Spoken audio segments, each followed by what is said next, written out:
there, Aries. Welcome to your mid-July 2023 General Tarot Update. It's Raina here.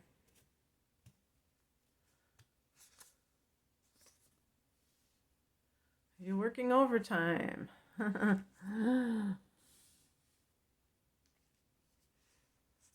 Or relationship issues. Look at that. 3 fire. You're all fire. Needless to say, the cups. That's unfortunate. Let's see. Outcome. Ooh. You got some good cards there, buckaroos. At least as far as I'm concerned. The heart of the matter is the Ten of Wands. This is a card you can see, the Beast of Burden. That almost looks like, I'm going to embarrass myself perhaps, is an ox the same? Well, that's a different animal. I always wonder, like, okay, an ox compared to a ram. What is the, oxen, the ox. Okay, whatever. Anyway, this is the Beast of Burden, and it indicates somebody who may be working quite a while, long hours, burning the candle at both ends, but also kind of like what they talk about in Law of Attraction as going upstream, which means trying too hard, working too hard. And I can see Aries people doing that simply because you're a fiery cardinal sign. So if you want something to happen, if you want to make something happen, you may try to do it regardless of whether or not it's working. You know how, like, you try something and it seems like doors are closing, there's resistance, and some people just give up, some people just muscle through. That would be the Aries person, muscling through. But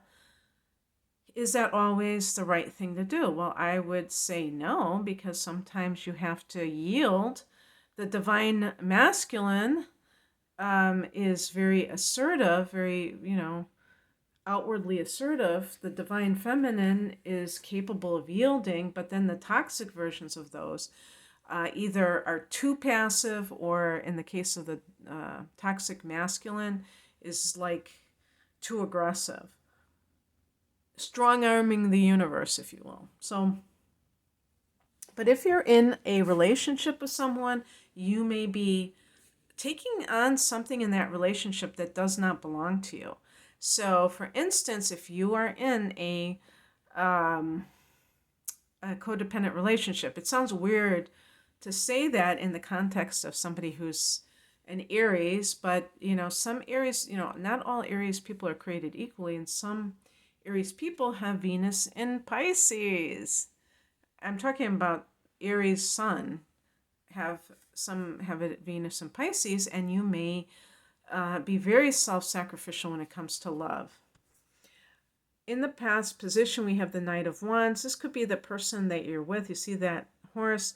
This is connected to Sag. I connected to your sign, but it is fire energy. It can be a very, like, wild type of person, maybe somebody who is very exciting but not very stable, not very commitment oriented, and you might be ready for that level, and you're attracted to a person who just isn't, and maybe you're trying to make it happen, and that's what the Ten of Wands represents.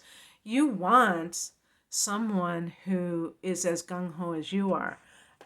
When I look at the challenge card, we have the Ten of Cups, which is the marriage card, but it's in the challenge position, so something is being blocked from that. It could be that you're with someone who is younger than you. This is a knight, this is not a king.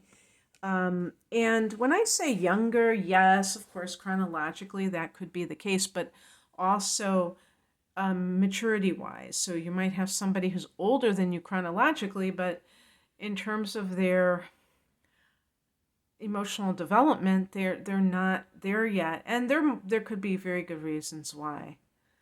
Um, some people, they get married very young and they realize it's a mistake and they get divorced. Well, they have to catch up emotionally because there might be a lot of trauma mixed up in that about why they um, got very serious at a young age.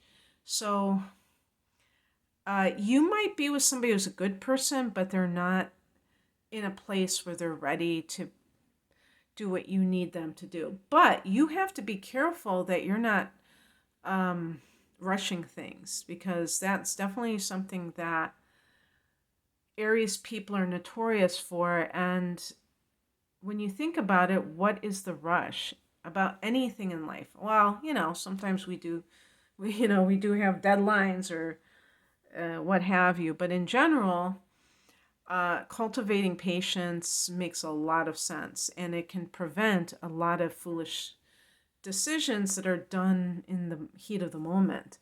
The higher message is the Eight of Wands. And this is like, it's an interesting card. For me, this is about potential energy. I don't know if I read that in a book, because I envisioned it as this. If you have been, this is fire as well, but to me, fire can be like action, but the Eight of Wands can be kind of like this pent up energy that when it gets released, it's like, just like, I was going to say all over the place, but more like, bam, bam, bam. So, how I would interpret this, like, let's say that you have itchy feet and you want, like, maybe the 10 of Wands is like you feel this sense of burden on the job and you have recently got itchy feet and you want to just like not have to worry about um, this day-to-day grind, and you want to just be free. But the Eight of Wands may have been your life up until now. Maybe you have felt like there was this blockage, or even if you just look at it from the mundane level, from the physical level, certain things that were preventing you from being able to kind of run free. Now, what can happen is it's like the door opens or the gate opens, and then it's like you might be getting a lot. Like if you have been trying to get work and you haven't got any responses, you may get 10 responses and you may feel overwhelmed, like, oh my God. But it's like it was waiting for you. There's a term in law of attraction, the vibrational escrow, meaning that when you want something, it's kind of like you generate this, maybe you could call it like this virtual reality. Maybe energetically, it's kind of like a bun in the oven, cooking, waiting for, everything to be right for it to bake properly. And then you're able to experience it. So you have to be prepared for that Eight of Wands moment where the dam bursts and everything kind of comes together. What's coming in is the Wheel of Fortune.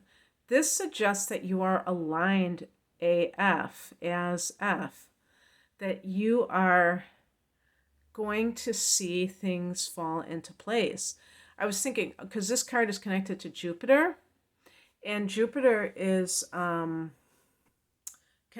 ruler of Sag, and but Jupiter is in the sign of Taurus, and this is your second house of earned income.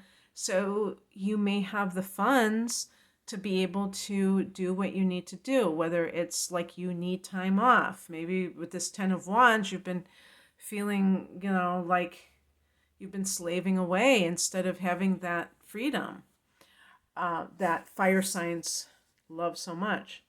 And the outcome is the Nine of Pentacles, which is a card of financial independence.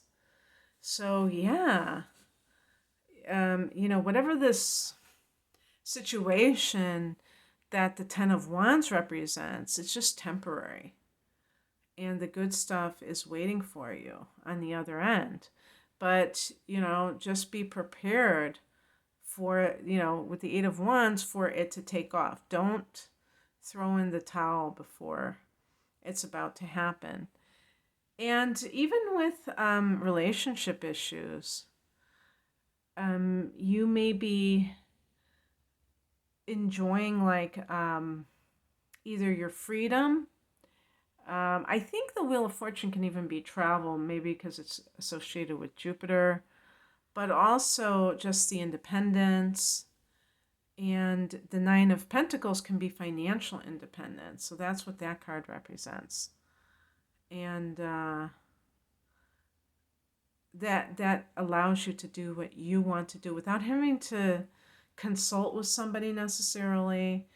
If you were in a relationship and you just always felt like you had to answer to someone, you can really enjoy being on your own and feeling supported by the universe. Alrighty, that's what I have for you, Aries. I hope that this resonated. If you would like a private reading, the link is below. Take care. Bye.